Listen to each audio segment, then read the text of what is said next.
Hi అండి. 'Sadist husband' part 18 last episode అండి. అవి సూర్య పడుకున్నాడు అని తన పెదాల మీద చిన్నగా ముద్దు పెట్టి సారీ అని మనసులో అనుకుని పక్కకి జరిగి పడుకోవాలి అనుకుంది. కానీ సూర్య అవిని తన మీదకి లాక్కుని నేను పడుకున్నప్పుడు కాదు ఇప్పుడు పెట్టు అని తన పెదాలను అందుకున్నాడు. తనని తన మీద నుండి మంచం మీద పడుకోబెట్టి తన మీదుగా చేరి అవి తనే సూర్య పెదాలను అందుకుని తనకు కూడా ఇష్టమే అని తన కళ్ళతోనే చిన్నగా నవ్వింది. అవి ఎక్కడ కాదు అంటుందో అని మొదట తప్పు చేశానా అనుకున్నాడు. కానీ అవి తానే ముద్దు పెట్టడంతో మరోసారి తను తేనెలూరే పెదవులు అందుకుని తనలోకి ప్రవేశించాడు. అలసిన దేహాలతో ఇద్దరు ఒకరి నుండి ఒకరు విడివడి ఫ్రెష్ అయ్యి ఓపిక లేకపోవటంతో అలానే బెడ్షీట్ కప్పుకుని ఇద్దరు గట్టిగా హత్తుకుని పడుకున్నారు. సూర్య 2 రోజుల్లో ఫారెన్ వెళ్ళాడు. అవి ఇదే సరైన సమయం అని అందరూ పడుకున్న తర్వాత ఎవరికీ చెప్పకుండా తన కోసం ఎక్కడ వెతకొద్దు అని ఒక ఉత్తరం రాసి పెట్టింది. ఇంట్లో నుండి వెళ్ళిపోయింది. సూర్య రాకముందే తన కోసం చాలా చోట్ల వెతికించారు. కానీ లాభం లేదు. సూర్య తన తమ్ముళ్లతో కలిసి తిరిగి ఇండియా వచ్చాడు. తను రాగానే అందరిలో టెన్షన్ మొదలైంది. మొదట బాబు దగ్గరికి వెళ్ళి తనని ఎత్తుకుని ముద్దులు పెట్టి తన గదికి వెళ్ళాడు. గదికి వెళ్ళి చూశాడు. అక్కడ అవి లేదు. ఫ్రెష్ అయ్యి కిందకి వచ్చి చుట్టూ చూశాడు. ఎక్కడా కనిపించలేదు. జానుని అడిగాడు అవి ఎక్కడా అని. సూర్య అలా అడుగుతాడు అని ముందే ఊహించిన జాను తన చేతిలో ఒక లెటర్ పెట్టి తన పక్కన నిలబడింది. సూర్య అది ఓపెన్ చేసి అందులో రాసింది చదువుతున్నాడు. హలో సూర్య సార్, నన్ను క్షమించండి. నేను మీ నుండి దూరంగా వెళ్ళిపోతున్నాను. మీరు నన్ను ఎక్కడ వెతకొద్దు. నేను మీకు ఎప్పటికీ కనిపించను. నేను వచ్చిన పని అయిపోయింది. అందుకే వెళ్ళిపోతున్నాను. మీ భారీగా జాహ్నవి అక్క మాత్రమే ఉండాలి. నేను అక్కడ ఉండడం కరెక్ట్ కాదు. అందుకే వెళ్ళిపోతున్నాను. నా మీద చూపించిన ప్రేమను నేను ఎప్పటికీ మర్చిపోలేను. ఈ బంధనం లాంటిది. అయినా ఈ బంధంలో నేను ఉండలేను. మీకు ఇది కష్టంగా ఉంటుంది నాకు తెలుసు. కానీ నేను నిర్ణయం తీసుకున్నాను మీకు దూరంగా ఉండాలి అని. మీ నుండి దూరంగా వెళ్ళటానికి నాకు ప్రాణం పోయినంత కష్టంగా ఉంది. కానీ తప్పదు. నేను వెళ్ళిపోతున్నాను. ఇట్లు అవంతిక. సూర్యకి అది చదివి చాలా కోపం వచ్చింది. ఎంతలా అంటే అవి కనిపిస్తే నిజంగా చంపేస్తాడేమో అన్నంత కోపంగా ఉన్నాడు సూర్య. ఆ కోపంలోనే ఈ ఇంట్లో అవి అన్న పేరు ఇంకొకసారి వినిపించకూడదు అని అందరికీ ఒకలాంటి వార్నింగ్ ఇచ్చాడు. సూర్య అవి ఇంటి నుండి వెళ్ళిపోయినప్పటి నుండి చాలా కోపంగా తయారయ్యాడు. సూర్యని అలా చూడలేక జాను సూర్య దగ్గరికి వెళ్ళి సూర్య అవిని మళ్ళీ తీసుకొద్దామండి అంది. సూర్య, జాను నీకు ముందే చెప్పాను, మళ్ళీ చెప్తున్నాను, మళ్ళీ తన గురించి మాట్లాడు కానీ చాలా కోపంగా చెప్పాడు. జాను, సరే నువ్వు కోపడుకో. మన రుద్రాంశ మొదటి పుట్టినరోజు వస్తుంది. అది గ్రాండ్గా చెయ్యాలి అనుకున్నాం. నువ్వు ఇలా ఉంటే ఎలా? సూర్య, లేదు జాను, ఎవరో మన నుండి దూరం అయ్యారు అని మన సంతోషాన్ని మనం ఎందుకు దూరం చేసుకోవాలి? జాను, తను ఎవరో కాదు సూర్య, నీ భార్య. కానీ తను నన్ను భర్తగా అనుకోలేదు జాను. నీలో బాధను నాతో పాటు పంచుకోవా సూర్య? లేదు జాను, అది ఎప్పటికీ బయటికి రాకూడదు, రాదు కూడా. ఇక దాని గురించి వదిలేయ్. బాబు పుట్టినరోజుకి అన్ని దగ్గరుండి నేను చూస్తాను, సరేనా అని తన్ని కౌగిలించుకుని పడుకున్నాడు. బాబు పుట్టినరోజు గ్రాండ్గా సెలబ్రేట్ చేశారు. కాలం ఎవరి కోసం ఆగదు అన్నట్టుగా 5 సంవత్సరాలు గడిచిపోయాయి. 5 సంవత్సరాల తర్వాత రుద్రాంశు అల్లరి ఇంట్లో ఎవరు భరించలేకపోయారు. సూర్య దగ్గరికి వెళ్ళి, నానా నన్ను స్కూల్లో జాయిన్ చేయి నానా, ఇంట్లో నా అల్లరిని భరించలేక వారి అవస్థలు నేను చూడలేకున్నా. జాను వాడి వెనకే వచ్చి సూర్యతో చెప్తున్న మాటలని విని సూర్య ఎదురుగా నుంచుంది. రుద్రాంశని చూసి, అవును సూర్య, వీడి అల్లరి ఎక్కువయింది. ఇక కరోనా కారణంగా వీడిని స్కూల్లో జాయిన్ చేయలేకపోయాము. ఇప్పుడు ఆ ప్రాబ్లం లేదు కదా, వెంటనే జాయిన్ చేయాలి. సూర్య, ఏంటి బంగారం, నా కొడుకు నిన్ను అంతలా ఇబ్బంది పెడుతున్నాడా? నిన్ను తప్ప వాడు అందరినీ ఇబ్బంది పెడతాడు. మొన్న హర్ష అన్నయ్య సరియు వాళ్ళు వచ్చారు కదా. ఆ వచ్చారు. అప్పుడు ఏమైందో తెలుసా? వీడు కృతిని తోటలోకి తీసుకెళ్ళి నువ్వు నన్నే పెళ్లి చేసుకోవాలని ఒకలాంటి వార్నింగ్ ఇచ్చి తన బొగ్గన ముద్దు పెట్టాడు. సూర్య నవ్వుతూ, రుద్రాంశ్ కన్నా నువ్వు అలా చేసావా అన్నాడు. జాను ఎలా అడుగుతున్నాడో చూడు నానా అని.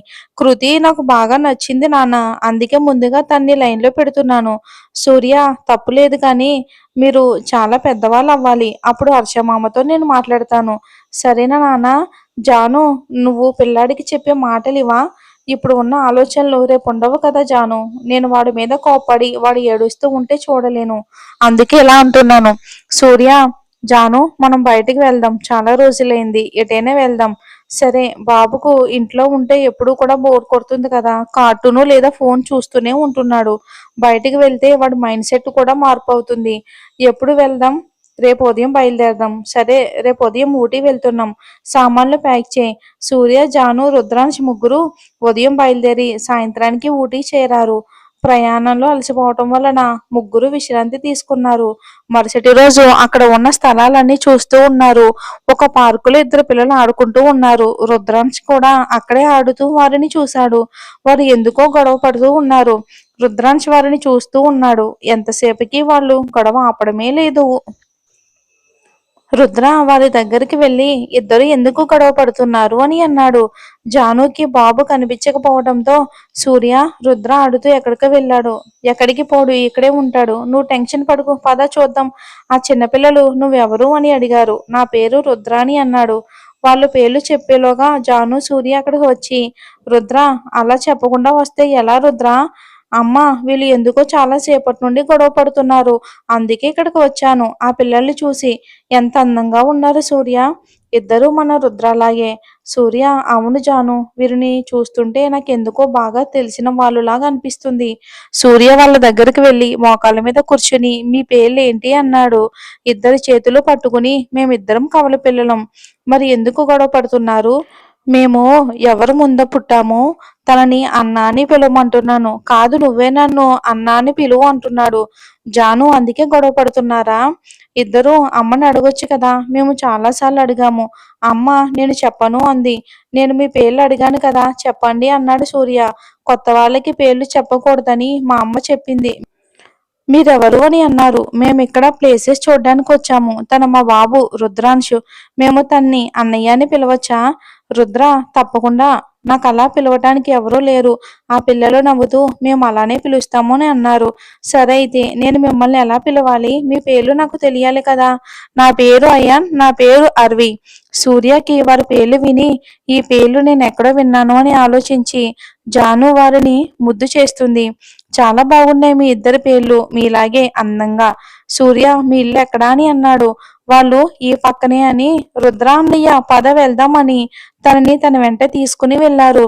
సూర్య వాళ్ళ పేర్లు విని తన ఫేస్ లో వ్యక్తీకరణ చూసి, ఏమైంది సూర్య, నువ్వెందుకు అదోలా ఉన్నావు? నాకెందుకో వాళ్ళు నా పిల్లలు అనిపిస్తుంది జాను. అంటే అవి ఇక్కడే ఉందా? నాకు ఆ పిల్లల్లో నేను కనిపిస్తున్నాను. సూర్య, పద వాళ్ళ వెనకే వెళ్తే తెలుస్తుంది అని వెళ్ళారు. రుద్ర వాళ్ళ వెనకే ఒక చిన్న ఇంట్లోకి వెళ్ళాడు. అవి రుద్రాన్ని చూసి, ఎవరి బాబు? అయాన్, తన పేరు రుద్ర అమ్మ. అవి తనని చూసి, ఎందుకు ఈ బాబుని చూస్తూ ఉంటే నాకు నా రుద్రాంశలా అనిపిస్తున్నాడు. అవి తన అమ్మా నాన్న తన కోసం వెతుకుతూ ఉంటారు కదా నాన్న.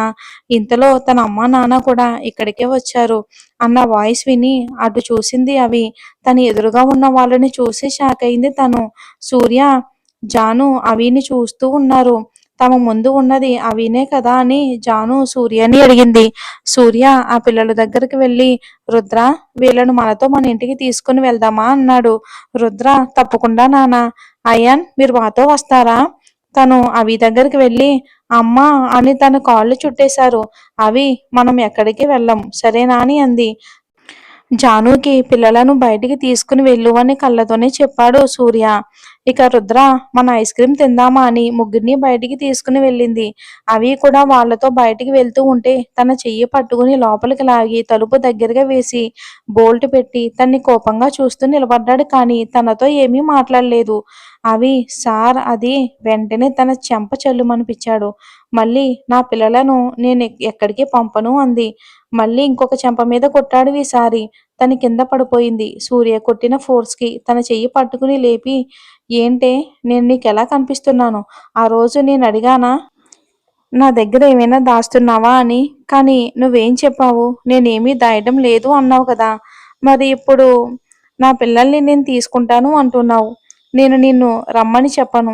ఎందుకంటే నువ్వు ఎంతకాలం ఉంటావో, ఎప్పుడు వెళ్తావో తెలీదు. వెళ్ళిన ప్రతిసారి మేము నీ గురించి బాధపడలేం కదా! ఇప్పుడే నేను పిల్లల్ని ఇంటికి తీసుకుని వెళ్తాను అని మరో మాట మాట్లాడకుండా బయటికి వెళ్ళి, జాను మనం ఇప్పుడే ఇంటికి వెళ్తున్నాం అని పిల్లలను కౌగిలించుకొని వాళ్ళ మొహం అంతా ముద్దులు పెడుతూ, ఇన్ని రోజులు ఎలా ఉన్నారు మీరు? అవి కూడా సూర్య వెనకే వచ్చింది. జాను దగ్గరికి వెళ్ళి అక్క అంది.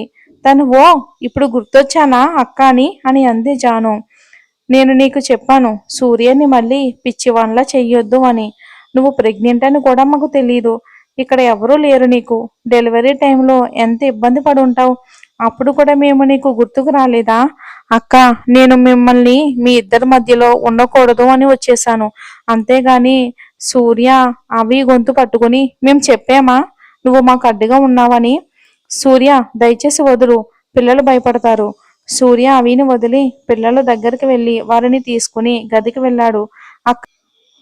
అక్కడి నుండి హైదరాబాద్కి ఫ్లైట్ టికెట్లు కూడా బుక్ చేశాడు. జాను, ఇక్కడ కాదు, అవి ఇంటికి వెళ్దాం పదా. సూర్య ఇప్పుడు చాలా కోపంగా ఉన్నాడు. అందరూ ఊటీ నుండి ఇంటికి వెళ్లారు. సూర్య రూమ్కి వెళ్ళినప్పుడే ఇంటికి ఫోన్ చేసి విషయం చెప్పాడు. అవి తన పిల్లలతో వస్తుంది అనగానే వారికి చాలా సంతోషంగా ఉంది. ఇంటిని అందంగా అలంకరించారు. సూర్య వాళ్ళు రాగానే అవికి పిల్లలకి కలిపి దిష్టి తీసి ఇంట్లోకి తీసుకెళ్లారు. సూర్య తన అయ్యన్ అర్వీని తన నాన్నమ్మ దగ్గరికి తీసుకుని వెళ్ళి, నా పిల్లలు నాని, ఇన్ని రోజులు వీళ్ళు ఉన్నారని కూడా నాకు తెలియదు. అవి దాని పిచ్చితనంతోనే వీరిని మనందరికీ దూరం చేసి అనాథలుగా పెంచింది అని బామ్మని పట్టుకుని చిన్న పిల్లల్లా ఏడుస్తున్నాడు సూర్య. సూర్యని అలా చూస్తుంటే అందరికీ బాధగా అనిపించింది. పిల్లలు అవి దగ్గరికి వెళ్ళి కాళ్ళను చుట్టుకుని భయంగా అందరినీ చూస్తున్నారు. సూర్య, చూసావా మా బామ్మ వాళ్ళు అందరినీ ఎలా చూస్తున్నారో? అవి వారికి భయపడొద్దు, తను మీ నాన్న అని పిల్లలకి చెప్పింది.